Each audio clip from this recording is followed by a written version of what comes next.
Winter is coming for AEW this week, and I know you're just as tired of hearing that as I am, as they gear up for their biggest match in Dynamite's history, Jon Moxley versus Kenny Omega, happening this Wednesday. Or if you're hearing this, it's probably going to be today. New Japan's Best of the Super Juniors 27 World Tag League continues, and I'm going to tell you why I stopped watching both of those tournaments midway through. Also, Volta has now eclipsed 600 days as the NXT UK Champion, and we talk about his impact as not only the champion, but on the brand as a whole. We also get into discussion on a possible AEW brand split in 2021. Is The Undertaker in conversation for greatest of all time now that his career is all said and done? And this week we begin the start of the annual TSAs, the TylerSuplex Awards. Who and what from pro wrestling has been nominated and who won what awards? We'll cover all that and more on this, the 23rd edition of the Chill Spill Podcast. The S is silent, by the way.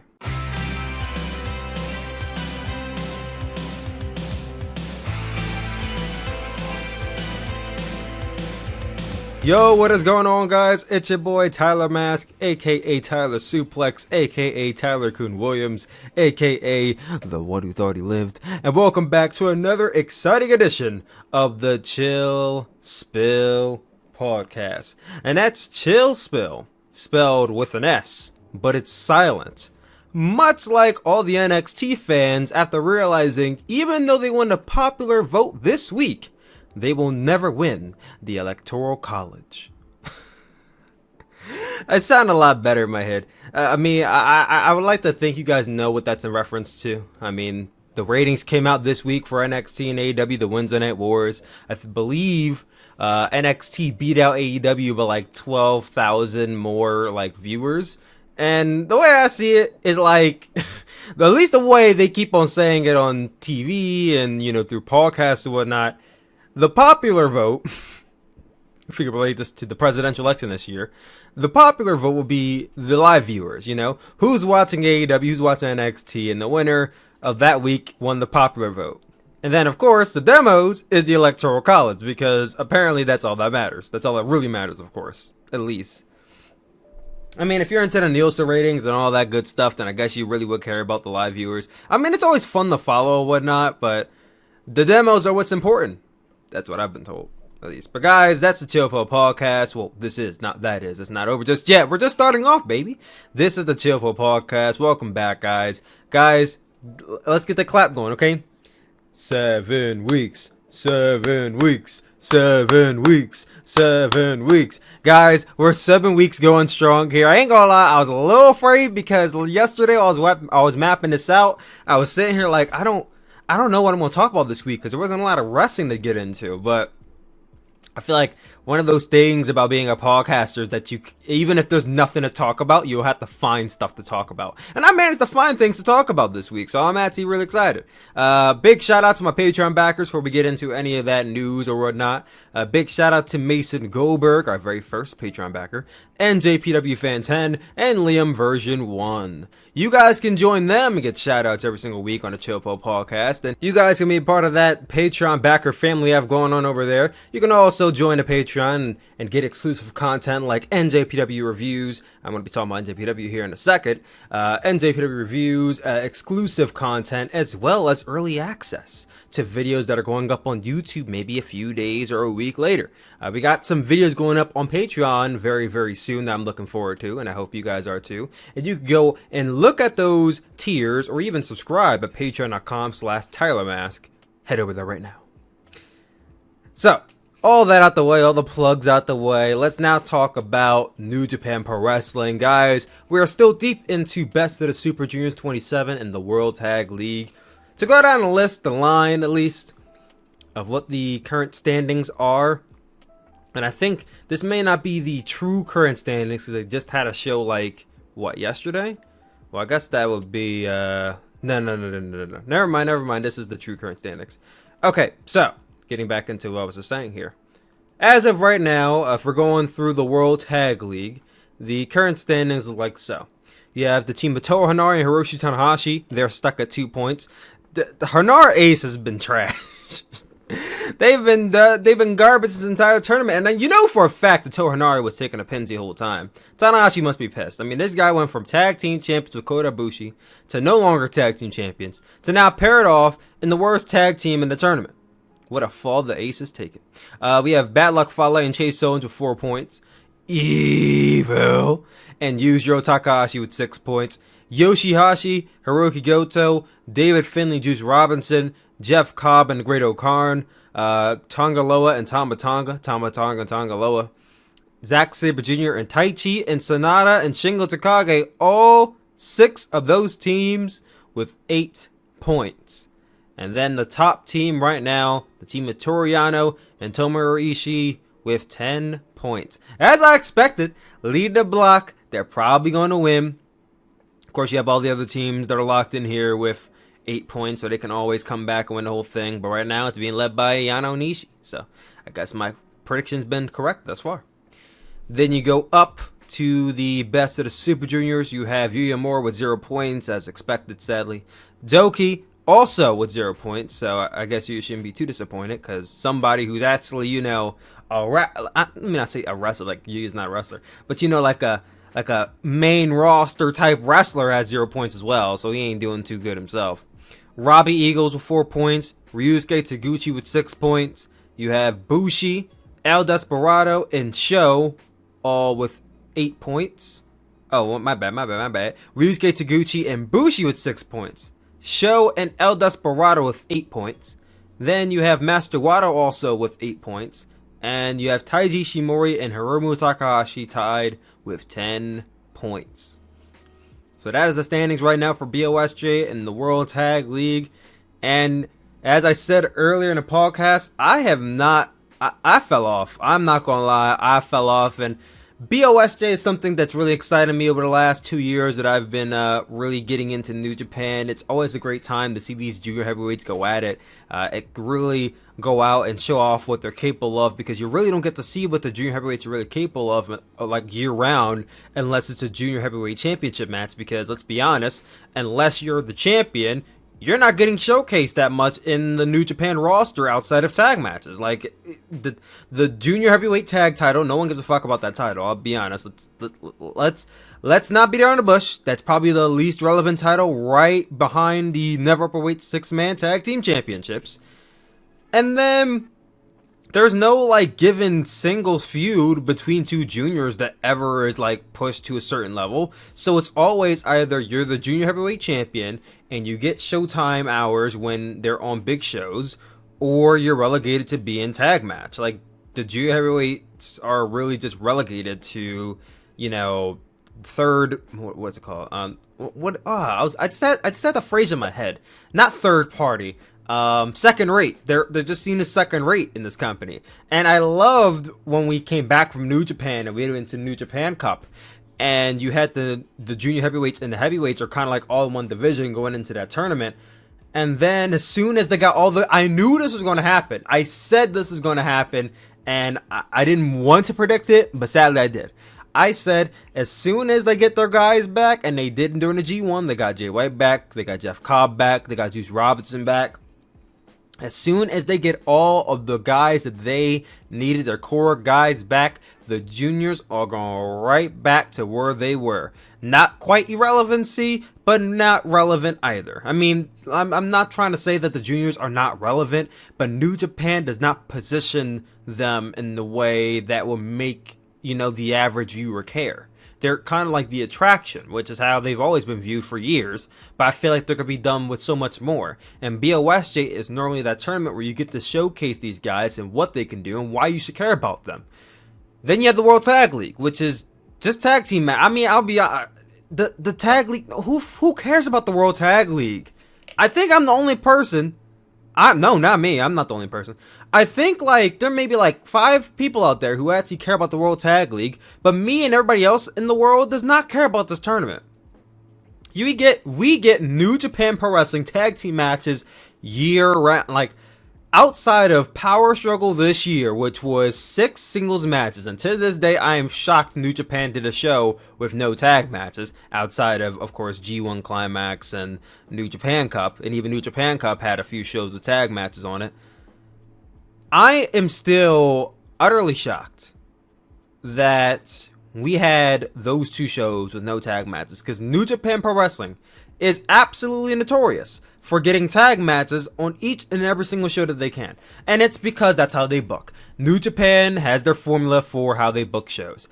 Wrestler A versus Wrestler B is built up for this show happening in 2 months. So in order to get to that point, we'll have Wrestler A's faction versus Wrestler B faction. They'll tear it up against each other for like 19 shows straight.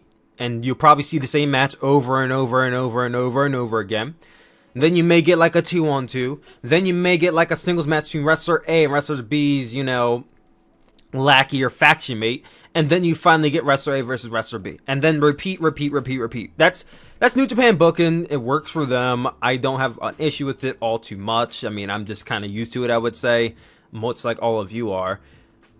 But the thing is, we get tag team matches literally every single show. So now you want me to sit through a tournament with nothing but tag team matches? I'm sorry. I don't want to watch that. I have no interest. Especially when it's not like the tag team matches are like great, because most of them are subpar, maybe good at best. And I'm not trying to sit here and say the New Japan doesn't have great tag team matches, because they do. Not at the rate that AEW does. AEW has way better tag team matches. But New Japan, they don't put on tag team matches that are great like all the time. And World Tag League is not one of those tournaments you go to expecting an amazing work rate. It's just not. So when they announced World Tag League, I automatically tell myself I'm not watching it. Now, I put up a poll on my Patreon page saying, hey guys, do you guys want to see me review World Tag League, BOSJ, or both? And sadly, both won. But I've said this before, I'll say it until the end of time. As a content creator, I always serve to make content that people want to see. However, if I am not interested, I do not like, or I am not intrigued by the content I am trying to produce, then I'm not going to showcase it. Because why would I want to post content that I don't enjoy? Because then you may not enjoy it. And then you'll see that I don't enjoy it. It's like, it's just you don't want to put I'm not going to put my best foot forward if I'm not putting out content that I like. And I don't want to watch the World Tag League. So I said, alright, well guys, I'm sorry, we're not watching World Tag League. And as BOSG went on, the first day was good. The first day was good, outside of the fact that it was a long-ass show. We had really good matches the first day of BOSJ. Second day was also good. And then the third day was alright. Then the fourth day was alright. And then the fifth day was alright. Like, by the third day, the fatigue really, really hit me. And by fatigue, I mean the fact that we have had a total of four New Japan Pro Wrestling tournaments in the last 5 months. Think about it. New Japan came back in, July? June? Maybe, I think like the tail end of June. July, or did they come back in June or July? I think they came back in, hold on 1 second. Hold on, let me look this up real quick. NJPW Together Project. The one show I was a part of, and then they fucking striked me. Okay, so that was in June. So they came back in June, and then they started the New Japan Cup tournament. So, boom, that's one tournament. The tournament ended in August. Then you gave us like a month, and then boom, we entered in the G1 Climax in September. That's 2 tournaments. G1 Climax ends in October. We get about a month break, a little under a month break, and then boom, we hop right into BOSJ and World Tag League. That's 4 tournaments consecutively we've gotten this year. Now, of course, if this were a regular New Japan Pro Wrestling year, like, let's talk about last year, you had New Japan Cup in March, you had BOSJ in April, so that's 2 kind of like back-to-back, but we have space in between that and the G1 Climax. So you have New Japan Cup in March, ends in April. I want to say that BOSJ normally starts in like May. Yeah, it starts in May and then ends in June. And then you have G1 Climax, that starts in July and then it ends in August. And then you have, if they do it, we have the Best of the Super Juniors, not Best of the Super Juniors. You have what's it called? The Super Juniors Tag League, which is in like October. And then you have the World Tag League, which is in November. So normally you have 5 tournaments for New Japan. But that's across a whole calendar year. Across a whole 12 months, there's 5 tournaments. We had 4 in literally almost a third of that time period. So please, excuse me if I am tired as hell. I'm not trying to be rude or like make it seem like you guys are demanding it. But like, excuse me if I'm super, super drained. And I don't blame any of you if you're super, super drained. Because that is what? You have 32 men in the New Japan Cup, so that's about, let's say, 15, because 2 divided by 36, that's what? 2 divided by 36 is going to be, I'm trying to do math in my head, 18 matches right there, 18 matches there. Then you have the G1 Climax, which is somewhere around, like, I think 50 matches. You have, like, 50 or 40 matches there. That's 65, 60 plus we're going on right now. Then you get into BOSJ and World Tag League, which, mind you, both of these tournaments are coexisting at the exact same time. You don't get a break between 2 tournaments. One happens one day, then the next happens in 2 days. So if you're a hardcore New Japan fan, and you're watching both of them, and that's going to give you 10 guys, 10 teams for each tournament, which should get you somewhere close to like 20 or so matches. So you're looking at almost nearly 80, 90 to 100 matches that I've watched over the course, well, that you can consume over the course of that 5-month period. So yes, I got tired, and I'm like, you know what? I don't want to watch this anymore.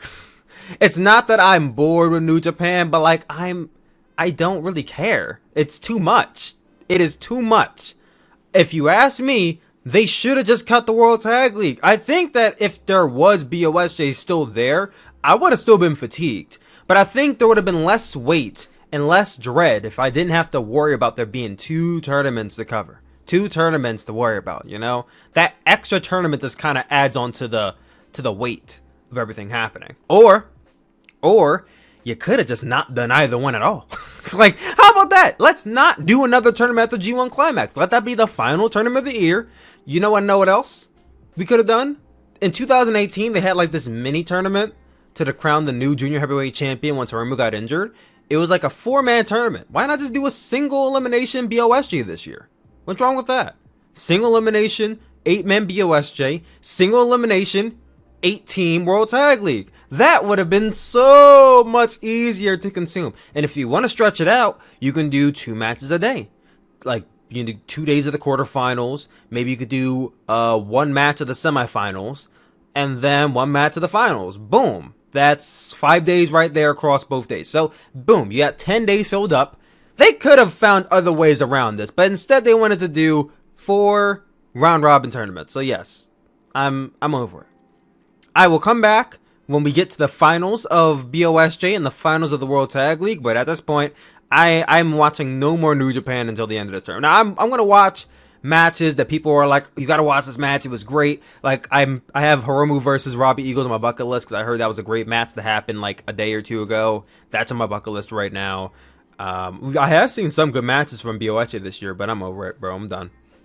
So that's all I have to say on that. I don't want to keep, reiterating what I just said. Don't want to keep repeating myself. So all of that out the way now. Let's now get into Stardom.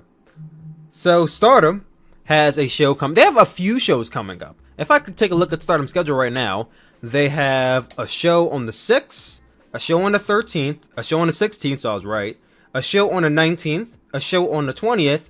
The 20th show is their big show, the Osaka Dream Cinderella show. But then you have a show on the 26th of December. And you want to take a good guess of what show that is? That is the Year End Climax 2020 show. Which I'm shocked. I am shocked they're still having the Year End Climax. Because when you look at the card for the Osaka Dream show on December 20th, they have a filled up card. Especially the main event of Utami Hayashishita versus Momo Watanabe. Like, what are you possibly going to do on the 26th to top that show? I guess you can have like end of the year show, but I feel like you should end your year strong. But I'm still trying to figure out what do they have up their sleeve for that 26th show, because they need to top the 20th show. Otherwise, it's going to be kind of an underwhelming end to the year if they don't top it. Nonetheless, we have a show coming up on the 6th. I'll be watching that show. I will be covering All 4 of the Road to Stardom shows leading up to the 20th, the Momo Watanabe Utami Hayashishita match that's happening on the Osaka Dream show. I'll be watching that show as well. But I'll be watching the shows that are coming up. I'm actually catching up on Stardom as we speak right now. So expect reviews going up on both Patreon and YouTube. So to preview the Stardom Road to Osaka Dream show, I call it Road 2, it's not actually called that. The Stardom Bofer Toyoma 2F Multi-Purpose Hall show, that's a long-ass title. But to preview that show, we have, is that 5 or 6 matches? 5 matches to preview here. We have the team of Azumi, Momo Watanabe, and Utami Hayashishita versus Riho, Mayu Watani, and Starlight Kid. I probably should have read that last. That's like the main event of the show, I'm assuming. That's going to be really good. I'm actually really excited for that show. You got Azumi and Starlight Kid going at it because they literally been going at it since birth.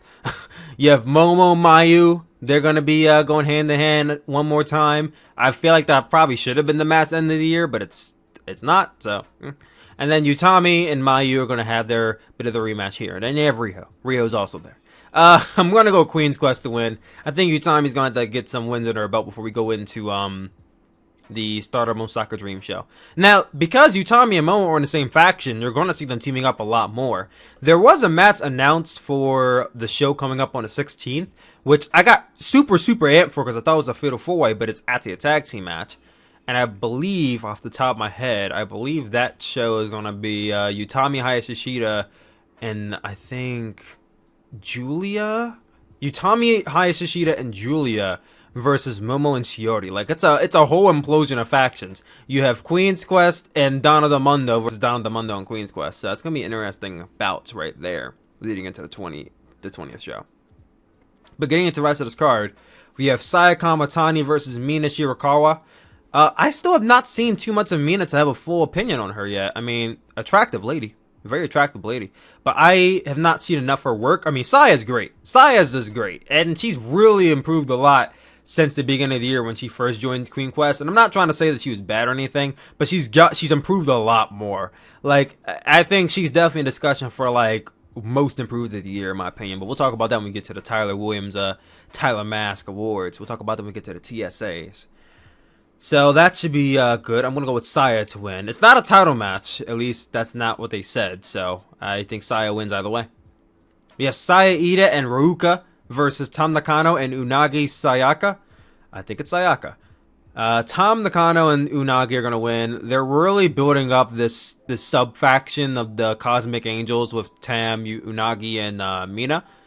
I hope Stars is not breaking up. I don't think it's necessary to break them up. They've been together for years now. Tam has not had any issues with Mayu up until this point, apparently. But now it's just such a big issue with Mayu using the title, so we'll see what happens. I'm going to go with Tam and Unagi to win this match.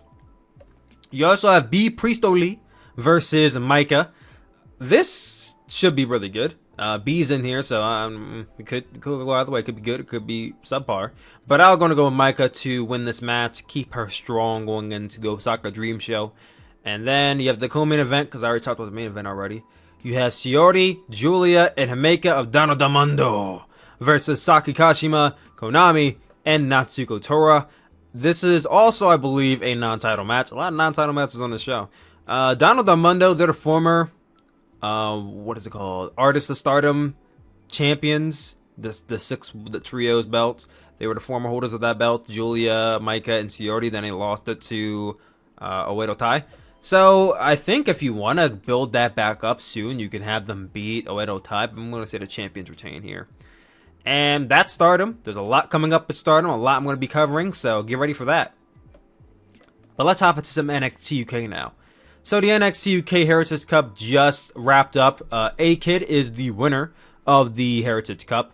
I have not really checked out any of this tournament. I do plan to check out A-Kid versus Trent Seven later today and tell you guys how it was, because I am working on my, and I think this is an announcement right here. Guys, I am going to be not doing a top 10 of the year, not a top 20 of the year, not a top 30 of the year, not even a top 40 of the year, but a top 50 matches of 2020. I'm going to stretch it out across the entire month of December, and I can't wait for that. So in preparation for that, I've been watching like literally every match that people recommend to me. And this is one of those matches. I heard it was really good. I'm like, all right, I got to check it out and see if it makes the 50 lists. I don't know where it's going to land, but let's see if he makes the 50 list. A-Kid won the Heritage Cup. Good for him. I don't know exactly what that means. I would like to assume because he won the cup, he should be next in line to face the NXT UK Champion, who I'm going to talk about now, getting into that. Volta has surpassed 600 days as the NXT UK Champion. 600 days, I believe, does not quite make up 2 years. 365 plus 365 is 720. So he still has about 4 months to go until he reaches 2 years as champion. He is 3 months shy, however, of Pete Dunne's reign of 685 days. Will he beat Pete Dunne's reign? I don't see why he won't at this point. I think if he were to lose it to the 8... Like, you've had a reign that was 600 days already. To have a reign go 600 days and not beat the record just seems kind of odd. Like, I feel like he probably should at this point. If you weren't going to beat the record, then he should have lost the title already. So, I think he should beat the record. And I think he will. And I think if you want to set up A-Kid versus Volta, what they could do A-Kid versus Volta, probably like, let's map this out real quick, alright? So, 4 months from now, he would have to stay with that title to get the, 2 years. But let's just talk about 685 days. So 85 days is about before 90. So he has about 2.5 months. So January, February, and then you get to mid-February. That's when he should be beating. Right? Am I right? Yeah, like mid-February, like the February 24th, something like that, is when he should be beating Pete Dunne's reign. So let's say, hypothetically, there's a takeover or UK takeover, or championship match happening that day, the 24th, 25th. You could build up A-Kid versus Volta on that day and make it be like day 684. And if A-Kid wins, then he kind of stops Volta's reign. And if Volta wins, then, he's going to eclipse and beat Pete Dunne's reign. I would do that. I would build up A-Kid over the next few months and build up to a match on like the end of February, where if A-Kid wins, not only is he the NXT UK champion, but he stopped Volta's reign in like short of beating Pete Dunne's. And then if Volta wins, obviously he'll beat Pete Dunne's reign, and at that point he should go to 2 years and then drop the title to who? I don't know. But now the conversation comes in. Does this establish the NXT UK Championship as a strong title? Like, we talk about the conversation of, the top championship in WWE is obviously the Universal Championship. They've been building this up for years. Only top guys hold it. I mean, the former championship holders, if I could correctly say them off the top of my head, it's Finn Balor, Finn Balor, Kevin Owens, Goldberg, Brock Lesnar. He held it for like 18 fucking years. Seth Rollins. Roman Reigns hasn't been the Universal Champion yet, has he? No, he has. He has won the Universal Championship. So, Roman Reigns. Then I think he had to vacate it because of his leukemia. And who won it after Roman Reigns? I think it was Brock Lesnar won it back. So, yeah. After all that, then you get to Drew McIntyre. So, there's been like 7-8 Universal Champions since 2016. Which is impressive still. But that's obviously the championship that WWE builds up in main event shows all the time. It's the most important championship. The second most important championship, you can argue, is the WWE Championship. I say argue because the championship really hasn't felt like the main championship in many, many years. You can even argue that the NXT Championship may be more important than the WWE Championship. But, of course, with the lineage, nobody's ready for that conversation. But you have that, then you have the NXT Championship, and then you have the NXT UK Championship. With it having Volta as the champion, Pete Dunne being the predecessor, is it a strong title? I gotta break it down with you this way. How many defenses has Walter had as a champion? He's been champion for 685 days. I've looked it up on Internet Pro Wrestling Database. He has defended his title a total of 7 times in 685 days. The most notable 600 days, not 685, that's Pete Dunne. 600 days. The most notable defenses being against Tyler Bate, Joe Coffey, and Ilya Dragunov. But let's do the math here. So if we do 600 divided by 7, we're looking at 85 days. Every 85 days he makes a defense. So he's getting a defense at least every 3 months, which is tolerable, I guess. You'd expect a longer reign, he would probably have more defense under his belt, but then you got to take apart NXT UK was a goner for a few months. Not that would have added like 5 extra reigns, 5 extra defenses, but it was a goner for a few months. Then he was on NXT television for a while, and that kind of stunted some things. So he has some, and let's not act like defenses weren't great, because I would say the best defenses from any championship in WWE has been Walter. Like, Walter has been killing it. The match with Tyler Bate is among my top 3 favorite matches of 2019. The match with Joe Coffey, though it's not talked about very often, I thought that was a good match. Probably a little overzealous, but still a good match. The match with Tyler Bate was really good as well. A little overzealous, but still really good. And then a match with Ilya is definitely people's out there. Oh, people's out there. Somebody out there. It's their number 1 match of the year, and I wouldn't doubt them at all. Is it mine? You have to see in a bit. It's somebody out there's number 1 match of the year, and arguably so. Arguably so. With that being said, those 3 matches right there, 4 matches right there, should solidify his spot as a top champion. But now the question is, how impactful has Walter been as a champion? Has he really gravitated more viewers to watch NXT UK? And I could confidently say, I don't think he has.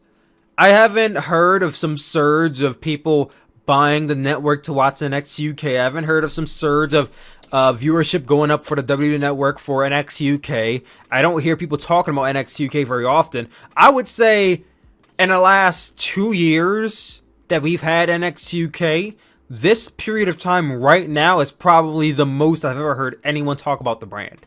This period right now. And that's because of Walter and Ilya Dragunov. Before that, nobody really talked about it. Of course, the UK fans watched it. You had some hardcore WWE fans who watched it, and other, wrestling fans who want that great content, that consumption of UK talent. They watched it, but the average wrestling fan didn't know what the fuck NXT UK was up until Ilya and Volta. I would go as far as to say that Ilya and Volta, I don't know if I could say it's a better match than Volta and Tyler Bate. I still have to watch Volta and Tyler Bate back to really give a grading on if that's better than Ilya and Volta. But like, Ilya and Volta is gotta be one of the most popular WWE matches of the year. Like, you ask any wrestling fan about this match, they'll tell you, oh, it was an amazing match. Like, most wrestling fans have seen this match. Most wrestling fans haven't watched NXT UK in its entirety, but most wrestling fans have seen this match. Tyler Bate and Volta, you can even argue, would be less of a conversation because it happened on a UK takeover. That takeover branding is usually already going to get you big views. But the fact that this match is on NXT UK, just a regular TV taping, and it's that popular. If you go to cagematch.net right now, and I go here so often now, like, this is probably like my favorite wrestling website right now. If you go to cagematch.net right now and go to the match guide, go to what is the highest rated match of the year, Volta versus Tyler Bate. Volta versus Ilya Dragunov from this year, a month ago, is now number 2. The second highest rated match of the entire year is Volta versus Ilya Dragunov. Look it up. I swear to you. Go through all the matches. Go to cagematch.net. Ilya versus Volta is the second highest rated. It beat out Ibushi versus Okada from Wrestle Kingdom. It beat out Kenny Omega and Adam Page versus the Young Bucks, shockingly. It beat out Hiromu versus Ospreay. It beat out Okada versus Shingo. It beat out FTR versus the Bucks. It beat out all those matches. The only match that's not beaten out is Kazuchika Okada versus Tetsuya Naito. And I would even argue that Ilya versus Volta was a better match than Okada and Naito. But somebody out there is going to bite my ear off, and I'll still yell at them that I think arguably that's a better match. You comment down below. I'm honestly curious. Guys, what was the better match from this year? Ilya Dragunov versus Volta from NXT UK, or Kazuchika Okada versus Tetsuya Naito from Wrestle Kingdom? And I was at the Dome this year. I'll tell you every single week. I was at the Dome this year. I was in the Tokyo Dome. I was in Japan for that match, and I still think Volta versus Ilya Dragunov is the better match. But back to what I was saying. That match is number 2. It has 285 votes and over like 100 or so comments. It's 9.61. That match is the most popular match from WWE this year. I think from that alone, his impact as the champion has definitely helped NXT UK in the latter half. Not as a whole, but in the latter half. Because I've been hearing a lot of my Discord chat, a lot of people on Twitter. Now, all of a sudden, people are talking about, oh, that NXT UK Heritage Cup was good, and da-da-da-da. Whereas, if I don't think this match ever happens, I don't think those same people be talking about the NXT UK Heritage Cup. I don't think those same people be talking about, oh, Noam Dar should get a push, or, oh, we should get more guys. The conversation has now shifted to Volta having an impact as a champion, and I'm going to say, yes, he has had a great impact on the championship and the brand. Maybe not a great impact on the brand, but definitely a good impact on the latter half of it. Is he going to be considered a top champion in WWE at this time? No, he won't. He will not. Because guess what? WWE does not like to promote this show. Go ahead, watch it on TV. Go to TV. Watch Raw, watch SmackDown, watch NXT. How often do you see them promote NXT UK? They never promote NXT UK. Like, they never promote this show. And I'm not saying never as in it's never happened, because obviously it has happened before. But it's very, very rare that I see a promotion for that show. They don't promote it. The commentators barely ever promote it on NXT. Like, unless you know NXT UK exists, I highly doubt most of the world knows what this show is. I think most of the world, you know, maybe as far as non-wrestling fans who probably has a friend who's a wrestling fan, they probably know what NXT is. I like to hope they know what NXT is. They most likely know what AEW is. I don't think they know what NXT UK is. So, Impact as the champion? Good. Is he going to be considered a top champion? The answer is no. No, he won't be. But getting off that topic now, let's now hop into AEW. Winter is coming. So, Dynamite did happen last week. I'm not gonna lie, I'm not really big on reviewing Dynamite. Like, I like to watch and enjoy AEW Dynamite. Of course, I'll talk about it on the podcast. I'll talk about it live on live stream, but I don't like reviewing Dynamite. Like, I just like to watch Dynamite and enjoy it. Like, I feel like when you review a show, you gotta put on a certain cap. There's an enjoyment cap when you're live streaming, and then there's the critical cap when you're watching it and planning to review it later. I just don't like reviewing Dynamite. Like, I'll review the pay-per-views because, you know, obviously I have my critical cap on for the pay-per-views because I paid money for it. I have my critical cap on for big matches, but, you know, like normal shows, like I just watch and enjoy. So, I will not be reviewing Dynamite from last week, even though I did in a live stream last week because it was the day before Thanksgiving and I was requested to come into work. But I will say my favorite thing about that entire show was the Taz segment with Taz and Cody. When Taz came out and he's like, I'm tired of you guys put some respect on my FTW championship. He was tired of them disrespecting and not acknowledging the FTW championship. And he called out management and kept muting his mic. And then Cody comes out in the trademark long trench coat jacket. You know when Cody's wearing the jacket, that means there's EVP Cody with the jacket, and then there's Kokata Cody when he's just wrestling. So EVP Cody comes out, and he's like trying to talk down to Taz, talking about, oh man, like I don't know why you're doing this, but hey, I'll line it up the flagpole. I'll let somebody know. And then Taz started going off about, oh, you're gonna tell me next that creative has nothing for me. You're gonna tell me next that I wish you the best of luck in your future endeavors, which I kind of just was like, here we go again with the shots at WWE. They just can't help themselves.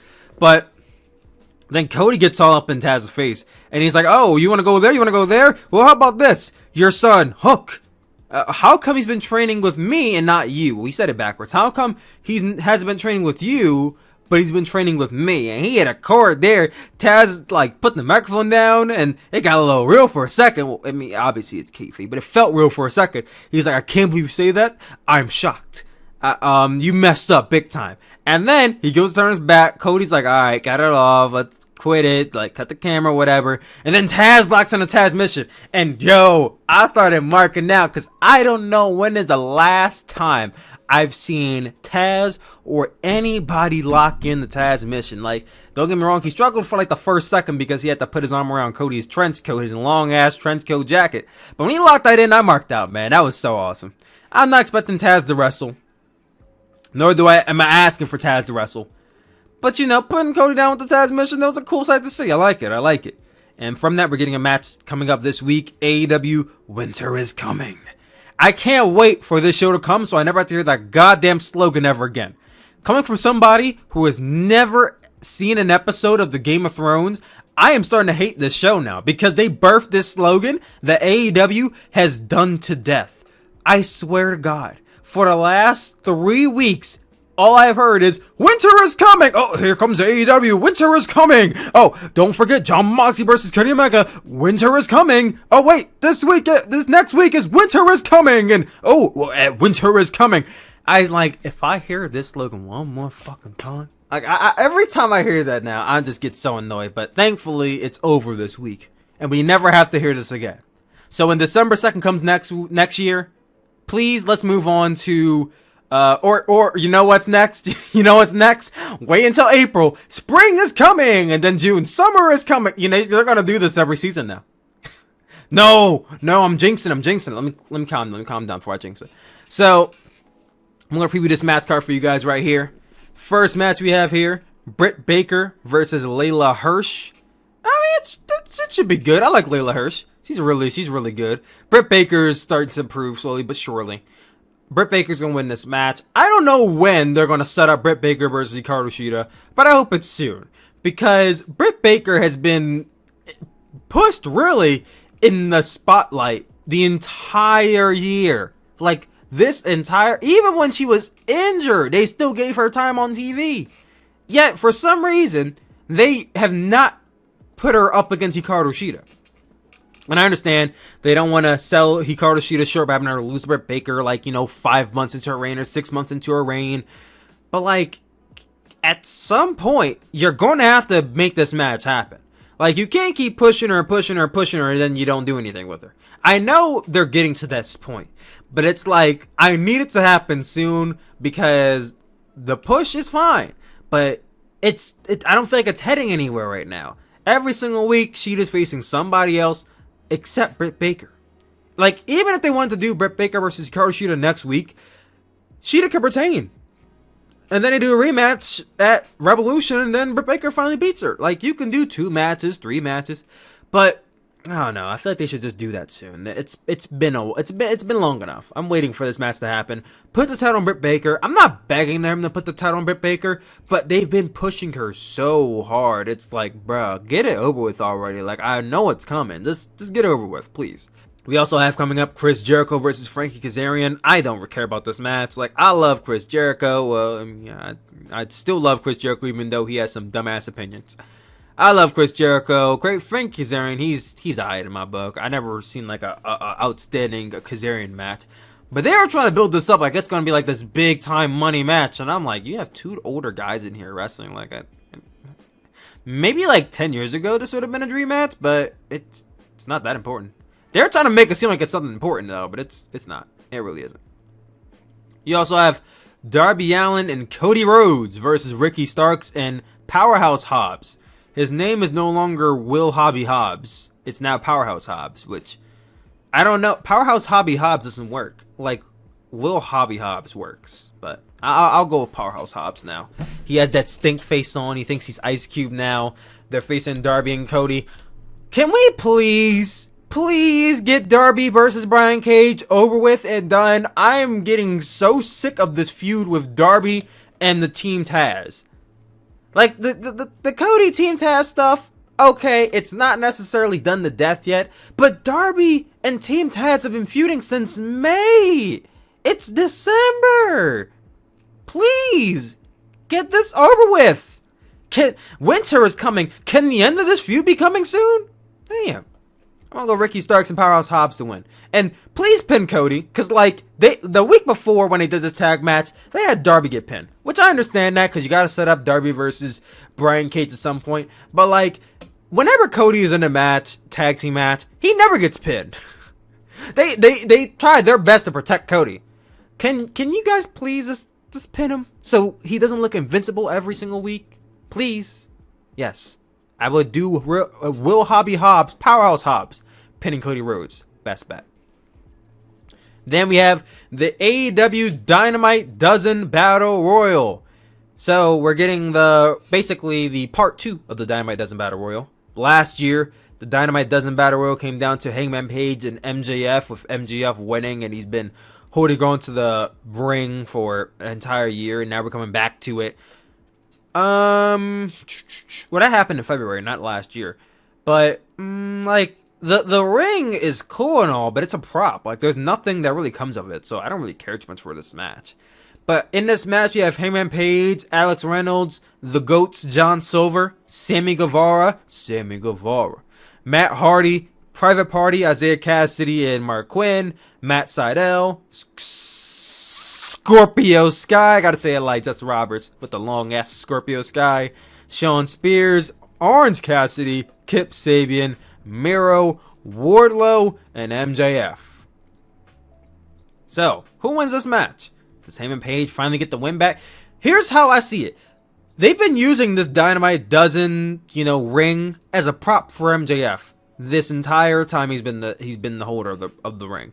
I feel like he should just keep it. Like, if you're gonna do this match, have MJF win again. Like, just have him keep it.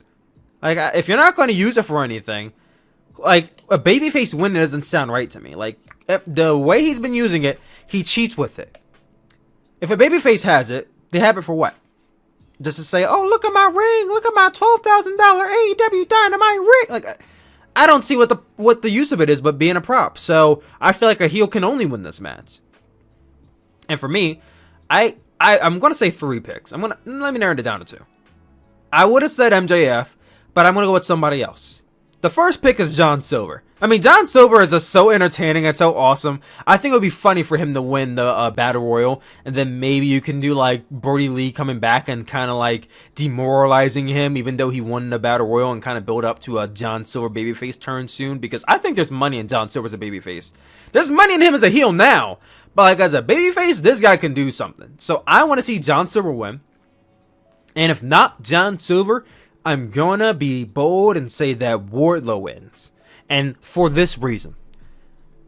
AEW really hasn't touched upon this since they had that segment a few months ago where Wardlow and MJF were kind of backstage, and MJF started yelling at Wardlow, and he's like, remember that I own you, or I'm your boss, or like, basically, the story here is like Shawn Michaels and JBF in 2008, where Wardlow fell on hard times, MJF funded Wardlow, and now he's kind of MJF's bitch. I think it's kind of odd that they did that one segment and then they haven't touched upon it again, unless they want us to forget about it. I haven't forgot, because I think it's a very integral story to tell, but they haven't touched upon it yet. I think if you want to start touching back on that, it would be interesting to have Wardlow win the Battle Royal. Now, if I'm correct here, they might do how they did last year, where the final 2 make it to a singles match maybe the next week, and then the winner is the Battle, like the winner of the Dynamite Dozen Ring. I would have Wardlow and not Wardlow and MJF. It's too early for that. Like, do a babyface. Like, do Wardlow and not Hangman Page, because he was in it last year. Maybe Wardlow and damn, there's a lot of heels in this match. Wardlow and Matt Sydal. Maybe Wardlow and Matt Sydal can do one, and then you have Wardlow win. You have Wardlow win the singles match with Matt Sydal and Wardlow, and then he's like posing with it. He's like all happy, whatnot, and then MJF gets in the ring and he tells Wardlow to hand it back. Like, yeah, like you won the match for me. Give me my ring back. And then you have this tense moment where it's like, is Wardlow going to get the ring back? And then I would have Wardlow give the ring back. But then you have tension build up more and more and more. You can milk this a little bit longer and then build up to Wardlow versus MJF Fed Revolution. Or a Double or Nothing, for however long you want to milk this out for. But I think they have to come back to that segment. I hope they didn't forget about it, or they disregarded it, and that they're just hoping that we forgot about it, so that we could touch upon it here. I'm not baking on this to happen. This is just me having my fantasy cap on, but that's how I would do it. That's how I would do it. I think if this is AEW book and get, they might have MJF win again, but we'll see what happens. And then, of course, the main event of the evening will be Kenny Omega going up against Jon Moxley for the AEW Championship. Easy answer here. Kenny Omega's winning. Kenny Omega's winning. Jon Moxley's going to lose this match. He's going to fly out to Japan. If he flies out this early, he has 14 days to quarantine. Let's say he flies out on the 3rd, right? 2 weeks of quarantine, he'll be ready by the 17th. He can realistically be on that Road 2 tour. That would be interesting. That would get me to watch Jon Moxley on the Road 2 Tokyo Dome tour. That'd be cool. But Jon Moxley's going to Wrestle Kingdom. I'm going to say that he loses here. Is it clean? I hope so. I hope it's clean. I don't want to see Kenny Omega cheat. He can be snarky. He can be heelish. He can even do the whole clean or get up or whatever. But I don't want to see Kenny Omega cheat to win. You've been building this match up 2 months to have Kenny Omega just cheat. It would just feel kind of cheap. Unless they could find some way to incorporate into the finish and make it make sense and not make it like a cheap low blow or stomp to the dick. I want to see it clean. But I'm going to go Kenny Omega to be our new AEW champion. The question is, when exactly do we get the rematch? I think Revolution. I think you do it now, and Revolution do Jon Moxley, Kenny Omega the rematch, and then you have Kenny Omega win again. And then you can finally build up to Hangman Page and Kenny Omega at Double or Nothing. That's what I would do. So we come back from that, and we still talk about AEW here. We talk about something that I feel like is worth a discussion. AEW Dynamite, great show. I enjoy AEW Dynamite most weeks. I mean, there might be like, I would say of the 50 or so episodes they've had, I've probably maybe been kind of iffy on like 5 episodes. But like out of the 40 episodes they've had, I've enjoyed pretty much all of them. I have no complaints. No complaints. Right now. As of right now, I have no complaints. I've had some complaints in the past. And I still have, maybe the only complaint I have is with Cody's booking, but like, I have no complaints outside of that. Dynamite's good, but earlier this year, and even, I think it was late last year when they got renewed for their contract with TNT, it was written into the contract that we're going to be getting a secondary show coming soon.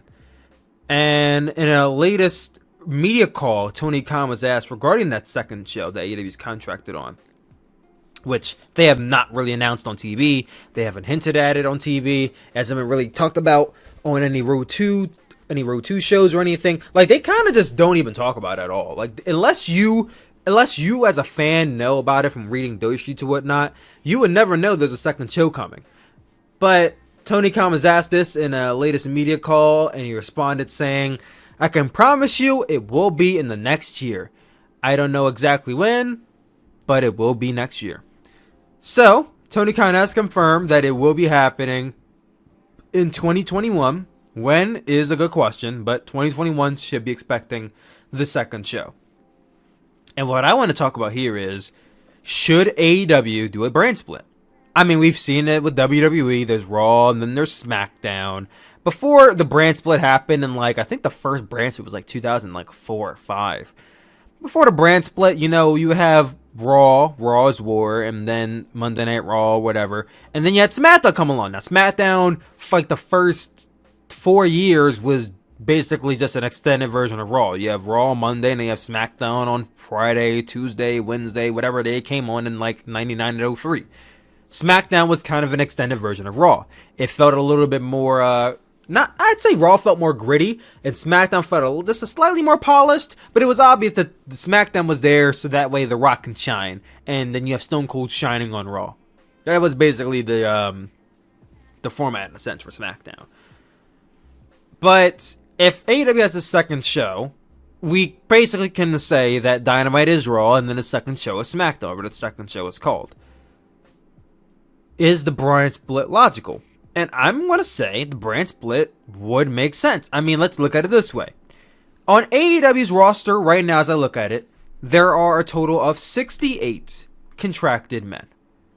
We have Hangman Page, Alan Angels, Alex Reynolds, Angelico, Anthony Bowens of the Acclaimed, Austin Gunn, Billy Gunn, Brian Cage, The Blade, Brandon Cutler, Brody Lee, The Butcher, Cash Wheeler, Chris Jericho, Christopher Daniels, Chuck Taylor, Shima, Cody Rhodes, Colt Cabana, Darby Allin, Dax Harwood, Dustin Rhodes, Eddie Kingston, Evil Uno, Isaiah Cassidy, Jack Evans, Jake Hager, Joey Janela, John Silver, Jon Moxley, Jungle Boy, Kazarian, Kenny Omega, Kip Sabian, or Sim Sabian, Lance Archer, Lee Johnson, who's now signed to AEW, good for him.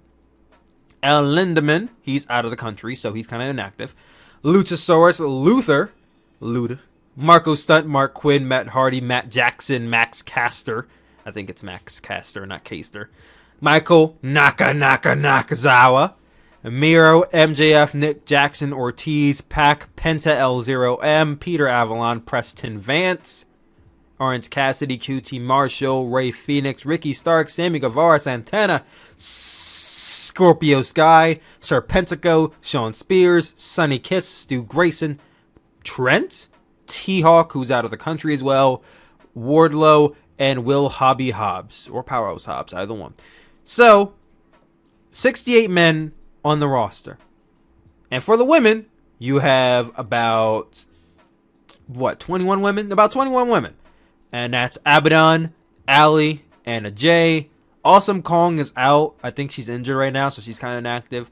Big Swole, Britt Baker, Emi Sakura. She's out of the country right now. This is all complimentary of Fightful.com, by the way. Hikaru Shida, who's the women's champion. Ivelisse, Jade Cargill just got signed. She's not wrestling yet, but she will be wrestling soon, I assume. Chris Statlander is injured. Leva Bates, Mel, Nyla Rose, Penelope Ford, my correction there. Reba, Riho is out of the country. Serena Deeb. Shanna just returned to Dark, so she should be coming back to Dynamite very soon, I hope. Tay Conti, and Yuka Sakazaki, who's out of the country right now. So you have about 20 plus women there. And then you also, counting the men again, you have 25 tag teams. So look at the tag teams. You have the Acclaimed of Max Caster and Anthony Bowens, the Best Friends, the Butcher and the Blade, the Chaos Project of Luther and Serpentico, the Dark Order, which is a bunch of Dark Order teams. You have Brody Lee, Kukabana, Stu Grayson, Evil Uno, John Silver and Alex Reynolds, 5 and 10, FTR, the Gun Club, the Hybrid 2, the Inner Circle of MJF and Wardlow, and the Inner Circle of Chris Jericho and Jake Hager. Also the Inner Circle of Pride and Powerful. You have Joey Janelle and Sonny Kiss, Jurassic Express, and all alternations of Luchasaurus, Marco Stunt, and Jungle Boy. The Lucha Bros, I just said Pride and Powerful already. Miro and Kip Sabian, the Nightmare Family of Dustin Rhodes and QT Marshall, Private Party, Mark Quinn, Isaiah Cassidy, SCU, and all iterations. The Strong Hearts are out of the country right now, so they're inactive. Team Taz of Brian Cage and Ricky Starks, also sub in there. Will Hobby Hobbs, he'll be a third for any alteration. The Young Bucks, and then Top Flight of Jarius and Dante Martin. And then you have the Dark guys. You have Aaron Solo, Baron Black, Brian Pillman Jr., Cesar Bonini. They're not signed, but they reoccur in Dark a lot. D3, David Ali, Fugo del Sol, Griff Garrison, one of my favorite guys in the Dark crew, Kylan King, Rob Risen, and Sean Dean. So look at that lineup right there. You have 68 guys, 21 women, 25 tag teams, a lot of fucking tag teams, 12 Dark guys. That's a lot of people on their roster. And then you go to WWE's roster. You have 34 men on Raw, 12 women on SmackDown, 12 women on Raw, 23 men on SmackDown, and 10 women on Raw. Now, mind you, we all know that Raw has 3 hours, SmackDown has 2 hours, which is why there's more men on Raw and more women on Raw than on SmackDown. But evenly divided, you have about 57 men altogether for WWE's main roster, and 22 women altogether for WWE's main roster. You compare that to AEW's roster, I think there is room for a brand split. Now, do we do a brand split right off the bat? I'd say maybe give it like 1 or 2 months to establish that their second show is worthy. Like maybe the first show you can have an AEW Championship match, and then like the next few shows you have championship matches defended, and then you announce, okay, after this point, which I would say maybe after... let's all assume here that this second show comes in, I don't know, after Double or Nothing, right? So Double or Nothing's in May. The second show comes in June of next year. Okay. Then, in August, after All Out, that's when the brand split happens. They have a whole 2-hour long show that is just a brand split. You can have it on Dynamite or whatever. You have, I don't know, let's say a representative for each brand. You have Tony Khan's doing the what's it called, monitoring the whole thing, or doing whoever the person is that's going to be doing whatever, the moderator I meant. Tony Khan is the moderator. You can have maybe Cody representing Dynamite and fucking Kenny representing the second show, and then they do a draft. And I would do even split. You can have 34 men to Dynamite and 34 men to the second show, because I'm assuming the second show will be 2 hours long as well. Second show has 34 men. Split up the women, or even better, I would have the women work both shows. And for this reason, there's only 21, 22, 23 women. You split that up against both shows, and the women still don't get that much time. They don't get much time on Dynamite now with the full roster. Do you honestly think they'll get more time if there's less women? So I would have the women travel between both shows. Make it like one of those unique things where they travel. Then you have the dark guys. They can alternate between shows as well if they need guys to use. I would even say, if you keep dark, which I think they will end up keeping dark, keep dark as like your breeding ground, your NXT in a sense.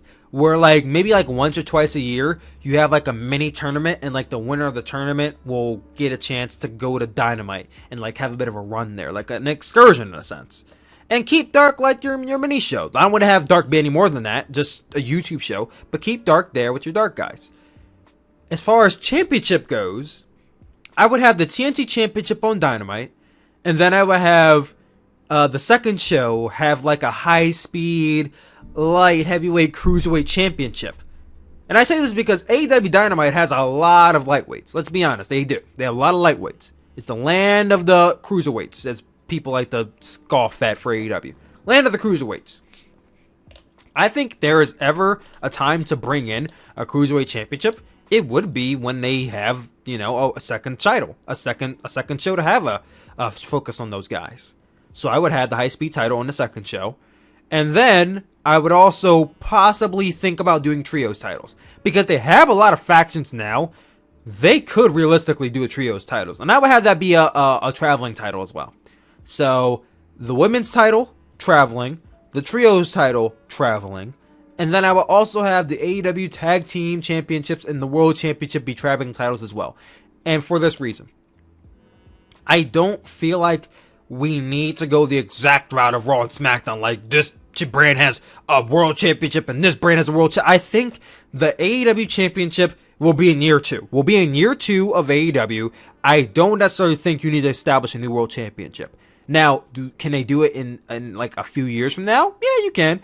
But in year 2, just keep the World Championship. Make the champion travel to each show. Of course, Dynamite or whatever show they belong to, they will be there mostly. Maybe you can have like 2 or 3 appearances on the second show or the rivaled show throughout the periods, and then make the pay-per-views joint brands. Like, no separate pay-per-views. I don't want to see Dynamite exclusive pay-per-views and, second show exclusive pay-per-views, because I don't want to pay extra money for that shit. So have them, joint together on shows, and you can make fun and make Dynamite exclusive and second show exclusive shows that you can watch for free. Like, they can make some fun out of this. I think if they want to do a brand split, I'm on board. When I first heard the announcement, I'll be honest, I wasn't on board with it. I'm like, second show. I was in that Raw SmackDown mindset. And this is when AEW was still in their first beginning stages. But now that AEW's been around for a year, I can honestly say I'm open for a second show. I've been longing for a Raw SmackDown kind of viewing of my life. So I'm down for it. And if the second show is just a secondary show, then I'm fine with that too. I probably won't watch it as much, but I'm fine with that too. Now the question is, should we do an AEW draft? I think we should. I think it'll be fun. We'll do it on a future episode though, not on this episode. On this episode, we'll be talking about the TylerSuplex Wrestling Awards. So guys, I've compiled about 35 categories altogether. So I went to, I'm not gonna lie, I stole some from Dave Meltzer's Wrestling and News Observer categories, but they're not exclusive to just his. So I stole some from his, using some from his, let me make that sound better. Using some from his, and I have some categories for you guys. So I'm going to be doing a award show over the next few weeks. Not today. We're not going to be doing all of them today. We're going to be doing a few this week, a few next week, so on and so forth. All leading up to the, the big 10 categories on the 30th edition. Not the 30th edition. The December 30th edition of the Chopel Podcast. So on this, we're going to have worst feud of the year, worst match of the year, worst television show of the year, the most disgusting promotional tactic of the year, which I'm going to rebrand, I think, worst wrestling show of the year, worst booking decision of the year, worst wrestler of the year, the most overrated wrestler of the year, the most overrated match of the year, so all the negative Nancy's out the way, most underrated wrestler of the year, hidden gem of the year, best wrestling show of the year, best TV announcer of the year, best manager of the year, rookie of the year, most improved of the year, most consistent, the fighting spirit of the year, the most charismatic, the one I'm most hyped for, the most must-see wrestler of the year, best promo cut of the year, the feud of the year, junior heavyweight of the year, European wrestler, Mexican wrestler, Japanese wrestler, and US/Canadian wrestlers of the year, best weekly TV show of the year, the best wrestling company of the year, best tag team of the year, women's wrestler of the year, match of the year, and then the wrestler of the year. So we'll be doing a few of those matches, about I think 9 or 10 of those matches on this episode. We'll be doing a few more on the 24th episode of the Chopo podcast, which is next week. We'll be doing some more on the 25th episode, and then finally we'll be doing more on the 26th, and then the 27th will be like all the big ones. All of those categories out of the way, this week we'll be discussing a few of those categories, starting off with this. The Darkest Days of the Year Award. I repackaged it. It was originally going to be the most disgusting tactic, but I repackaged it to the Darkest Days of the Year. So this category will be dedicated to a lot. There's a lot of shit that happened this year, like some of the worst shit that happened in pro wrestling this year. And I think coronavirus is going to be one of those that is an immediate winner, so I'm not going to put that in here. But these are three that I think should be discussed because these days were just the worst. The first in this category we'll be talking about is Black Wednesday, which happened on April the 15th, 2020. This was a day that WWE released 40 of their own talent. Wrestlers, backstage guys who've been at the company for years, referees. They released everybody. They released a lot of guys this year. Now, from that, we've got a lot of guys now to AEW. We've got a lot of guys to Impact. We got a lot of guys who were disappointed and upset were getting buried and never treated right. They got released. So, good in that aspect, looking back on it. But in that moment, in that day, 40 men and women lost their jobs. And it was all due to WWE's negligence to really get behind and treat their talent right, because at the end of the day, you look at them releasing their talent, and then like a week or so later, you see that Linda McMahon donated $17 million to the Donald Trump campaign. It's like, oh, so that's where the money went. AEW released 3 guys, of course. They released Jimmy Havoc and B. Priestley, and there's one more guy that they released, but I can't think of his name. But they released 3 guys.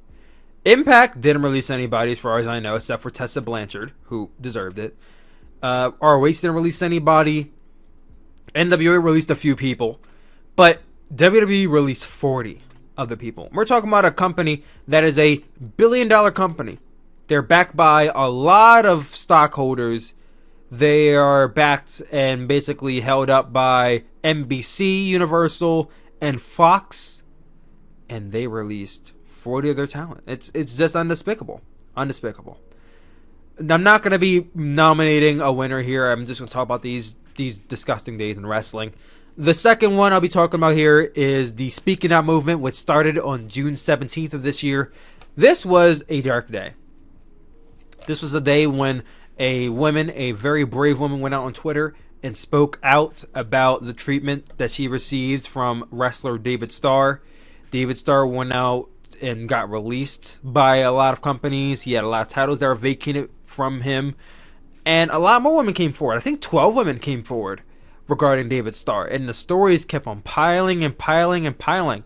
And this was the catalyst for almost, I would say, 100 or maybe even more stories from women and men across the entire wrestling community who spoke out against many wrestlers. I mean, wrestlers left and right. Velveteen Dream, Jordan Devlin, I can't even name them all. So many wrestlers were outed for being sexual predators, abusers. Some may have been allegedly called rapists and harassments and mistreatment. And it was disgusting. Like, that day made me look at pro wrestling so much differently. Like, it was bad. It was bad. And I don't think pro wrestling has really recovered from it since. And it may take a long time to recover. And you may not ever recover from that. Because pro wrestling is looked at as a scummy business. And I think it's not just pro wrestling. I mean, it was the news industry, the music industry, the film industry also got exposed. But like, pro wrestling is such a small niche.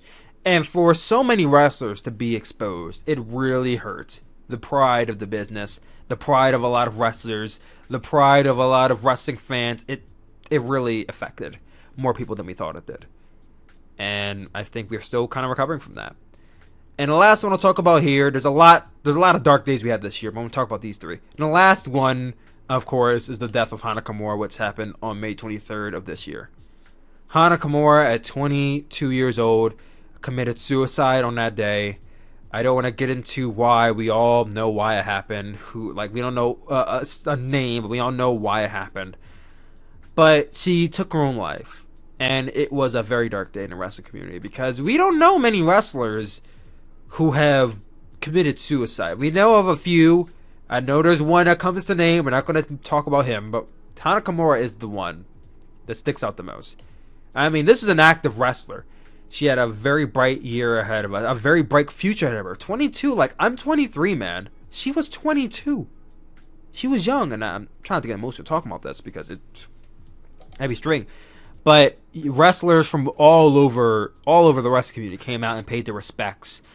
And Stardom, they stopped doing shows for a while because of this. And it really affected the landscape of women's wrestling and just wrestling as a whole. And it was a very, very, very disappointing time to talk about.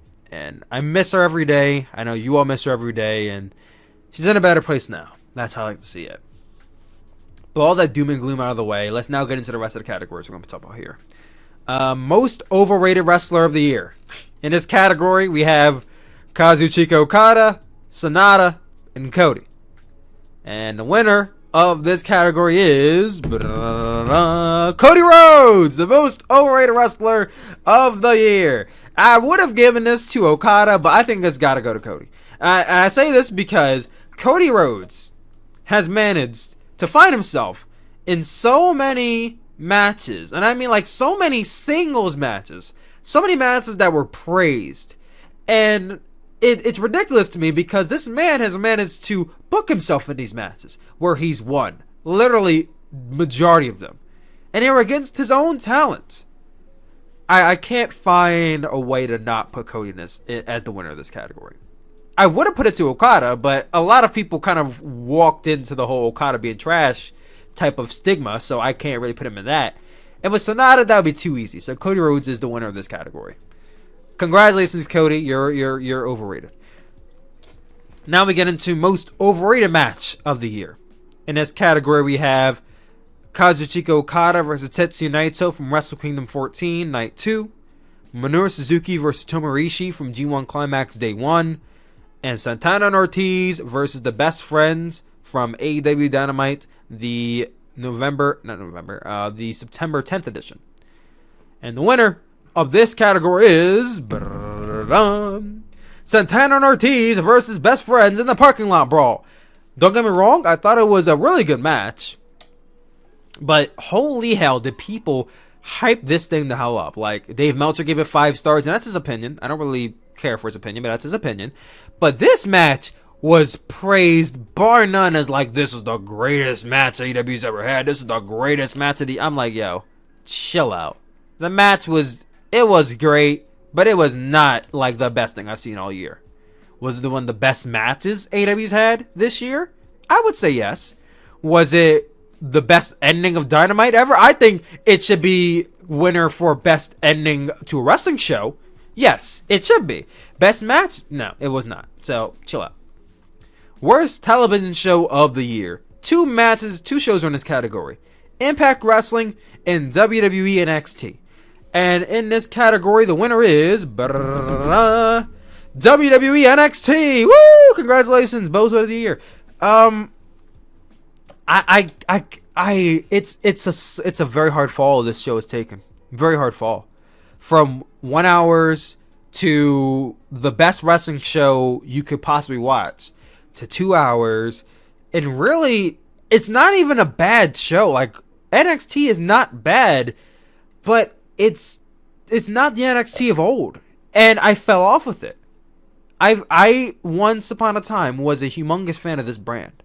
And in the course of 1 year, I have went from watching it every week to not watching it at all. I watched the takeovers. I watched the big shows. I watched the big matches. But the days of me watching NXT every week and tuning in and excited, like, those days are over, man. Charlotte Flair ruined that for me. So even though it's the worst TV show of the year, it's not a bad show. I think NXT, there's still an audience for it, and I still think that there's good things that come of it. But it's not the NXT I know and love anymore. But let's get into worst feud of the year. In this category, we have Kazuchika Okada versus Yujiro Takahashi, Sammy Guevara versus Matt Hardy, and Tetsuya Naito versus Evil. And the winner is Tetsuya Naito versus Evil. This is a hard one because all these feuds were not good. I mean, Sammy Guevara, Matt Hardy, the feud wasn't bad. It just overstayed its welcome. That, and you had a combination of it overstaying its welcome, and the matches were just, oh my god. Every match, it just felt like it was an endangerment to both of these men's careers. So that had to be a worst feud. Okada and Yujiro was just, their matches were never good. Never good. But the winner was Naito and Evil, because this feud stretched out from Dominion to literally Power Struggle November. And every match was not good. The first match was not good. The second match was not good. The third match was not good. Then the fourth match I didn't even watch because the first three matches were not good.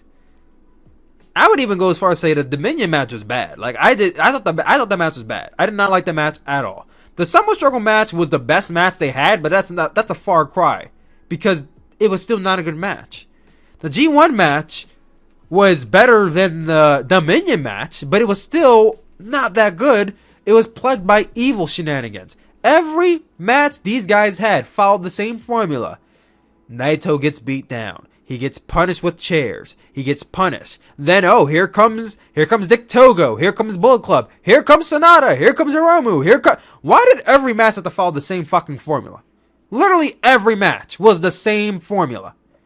Except the finish was different. Either Evil won or Naito won. That was literally this entire feud. So yes, worst feud of the year. Congratulations. Worst wrestling show of the year. In this category we have WWE Super Showdown, AEW Deadly Draw Tag Team Tournament Night 1, WrestleMania 36 Night 2, and the New Japan Cup Finals. And the winner is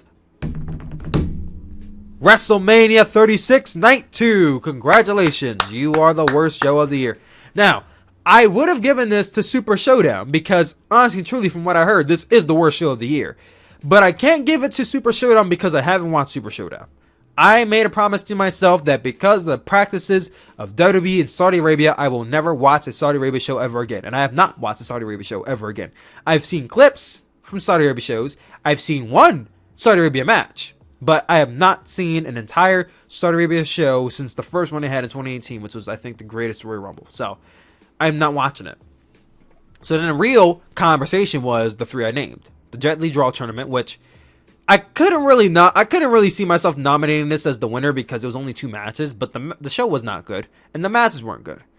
The New Japan Cup Finals, because the show was a long show that built up to a finals that was garbage. Like Okada versus Evil was a garbage match. I hated that match so much.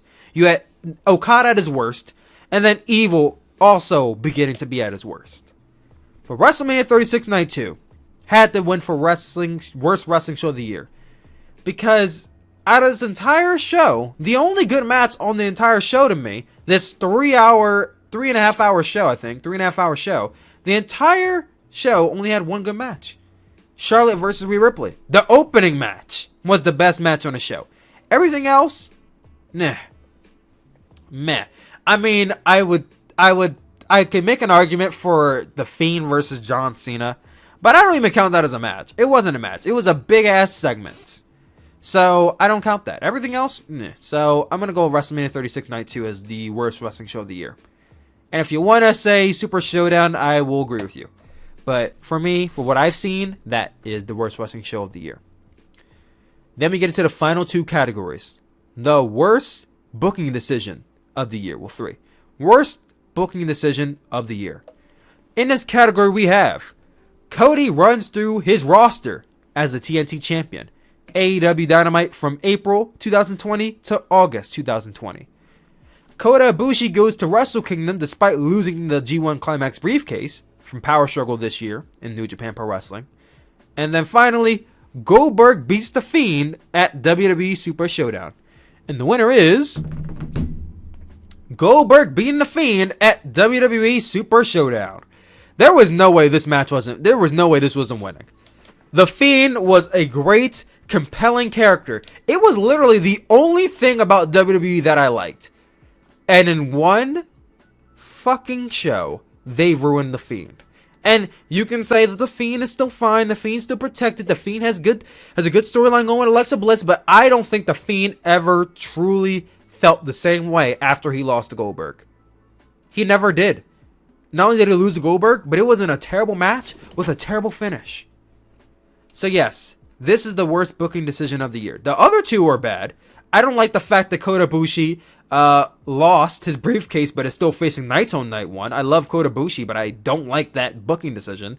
And then Cody going through his roster, I don't like that booking decision either. But The Fiend was a compelling character that they ruined from one single decision. So I'm going to go with that. Then we get into the final two. The worst wrestling match of the year. In this category, we have 5 matches. We have Matt Hardy versus Sammy Guevara at AEW All Out. Jado versus Toriano from New Japan Cup Night 1. Goldberg versus The Fiend from WWE Super Showdown. Tetsuya Naito versus Evil from Dominion 2020. And Kazuchika Okada versus Evil from New Japan Cup Finals. And the winner is Goldberg versus The Fiend from WWE Super Showdown.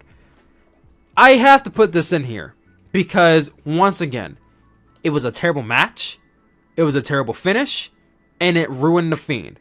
The only reason why Evil and Naito avoided this is because even though Evil Naito was garbage, I don't think it killed Naito. And Evil became a champion out of it. There was some good that came out of it, even though the match sucked. And with Okada versus Evil, even though the match was garbage, good came out of Evil turning heel. Jado versus Yano was a terrible match, but it's a forgettable one. Matt Hardy versus Sammy Guevara All Out was not a bad match. It just had a really bad spot that put Matt Hardy's life in jeopardy, and it made it a bad match. But Goldberg versus The Fiend was horrible, and it ruined The Fiend. And then finally, the worst wrestler of the year. In this category, we have 4 people. We have Brandy Rhodes, The Fiend, Evil, and Kazuchika Okada. And the winner for worst wrestler of 2020 is... Come on now, y'all know who's going to win this. It's Kazuchika Okada. Kazuchika Okada is the worst wrestler of the year. I mean, it was a tie between him and Evil because Evil has literally been sucking since he turned heel. But the difference between Okada and Evil is that Evil was good before he turned heel. Okada literally has sucked ever since January 5th. So I can't see how he's not the winner. The Fiend, I put him in the worst wrestler of the year because outside of him being a great character, he hasn't had a single good match all year outside of the match with Daniel Bryan and Royal Rumble. Outside of that one match, he has not had a good match. And then he jobbed out to The Fiend. So that ruined him. So he's the worst wrestler of the year for me. And then Brandy Rhodes, her matches have been garbage, like since day one, but she's in this category because she's just not good either. But Okada wins. So good luck for you. Good job, Okada. Bows of the year. Let's cue the clown music for Okada. But guys, we're about to near the end of this podcast. I asked some questions in the community page on patreon.com/TylerMask. Mason Goldberg asks, and I answer. And the first question he has is, what do you think about Nick Aldis's NWA title program on AEW? I think it will be a good way for NWA to get exposure and for AEW to showcase some upcoming talent. I think the first part of your question is fine. The second part kind of doesn't really, I don't want to say it doesn't make sense, but I would say it's disregarded only because you say that NWA would get exposure and it would promote some upcoming talent. The NWA Women's Championship has been the exposure that NWA needed. Thunder Rosa has been great to AEW's division, as well as Serena Deeb being the champion. Allysin Kay has been a good addition. Layla Hirsch. Like, NWA has gotten a lot of exposure from those 4 women alone. So I think if you're talking about men, then yes. But as far as the division as a whole, the company as a whole, the women's division has really promoted them a lot. So I would say that much is all that they need.